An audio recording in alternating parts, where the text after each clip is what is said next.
There are many sections of the Roblox community that can be discovered while playing games on the site. Some people are edgy, others kind, and some people on Roblox are very disturbing. This is the creepypasta of the Sea of the Dead.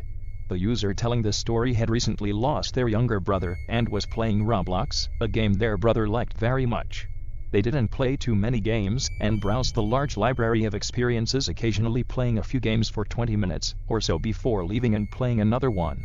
They quite enjoyed the website and was playing it around Christmas when an ad appeared on their homepage. This ad was black with a strange symbol painted in white at the center of the ad container.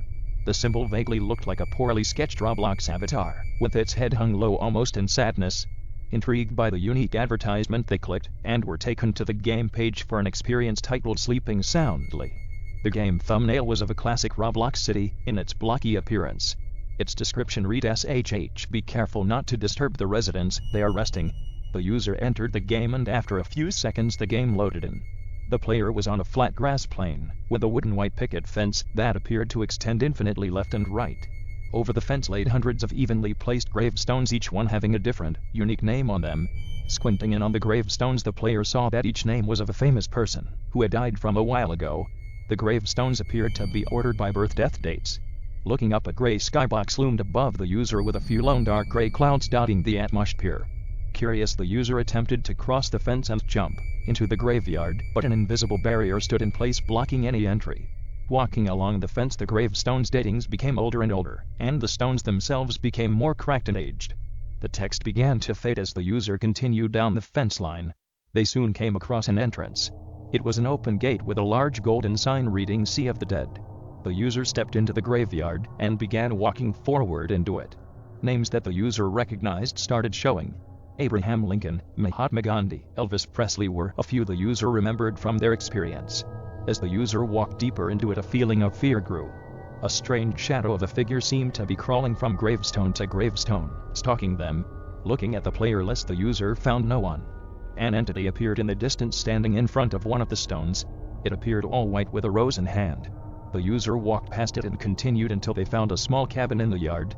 The user cautiously entered the cabin, finding an empty room with a lone candle on the ground.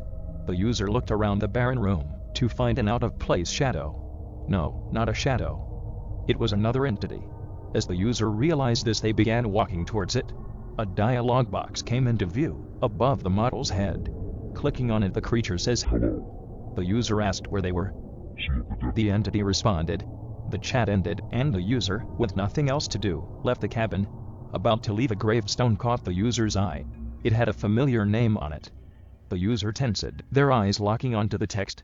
Stephen Harmony 2004 to 2017. This was the user's brother, who had recently died. A white figure emerged from behind the gravestone, emitting a demonic voice from its vocal cords along with a harsh static. Through the static, the player was able to make out the words. They were kicked from the game. The game soon disappeared without a trace. And that is where this story ends. The user hasn't seemed to be able to find this game again, and it's unlikely it will ever be found again. What did you think of the video? If you like this content, make sure to subscribe to see more. If you have any thoughts or opinions, please comment them below. See you next time. Bye.